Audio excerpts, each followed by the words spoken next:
السلام علیکم ناظرین کرام، شروع کرتی ہوں اللہ تعالیٰ کے بابرکت نام سے جو بڑا مہربان اور نہایت رحم والا ہے۔ حضرت آدم علیہ السلام نے حضرت شیث علیہ السلام سے دعا کے لیے کہا تو حضرت شیث نے کہا کہ اے والد محترم، آپ کی دعا اللہ کی بارگاہ میں قبول ہے، آپ دعا کریں۔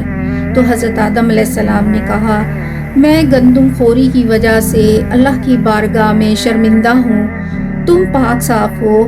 تو حضرت شیث علیہ السلام نے اپنے والد کے حکم کے مطابق اس پہاڑ پر جا کر دعا کی تو اللہ تعالیٰ نے حضرت جبرائیل علیہ السلام کو میووں کا خوان دے کر بھیجا، اور ایک حور بھی سر پر خوان زرعی رکھے ہوئے حضرت جبرائیل علیہ السلام کے ساتھ آئی۔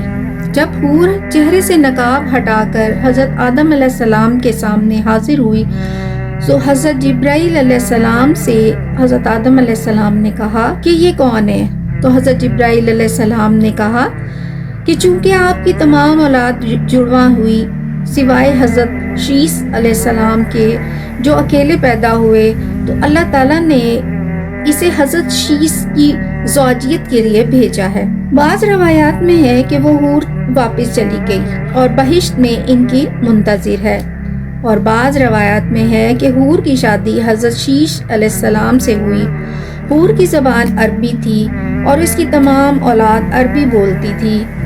روایت ہے کہ حضرت محمد مصطفیٰ صلی اللہ علیہ وسلم اسی حور کی نسل سے ہیں۔ حضرت آدم علیہ السلام نے کچھ میوے خود کھائے اور کچھ اپنی اولاد کو دیے۔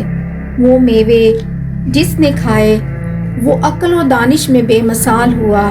حضرت آدم علیہ السلام نے اپنے بیٹوں کو وصیت کی کہ اب میرا وقت قریب ہے، میرے بعد حضرت شیث علیہ السلام میرے قائم مقام ہوں گے، تم سب اس کی پیروی کرنا اور ان پر ایمان لانا۔ انہوں نے اپنے والد سے اس کا اقرار کیا۔ حضرت نے اس دنیا سے کوچ کیا، بیٹے باپ کے لیے بہت روئے اور 2 سال تک ان کی قبر پر حاضر رہے، پھر اپنے اپنے وطن چل دیے۔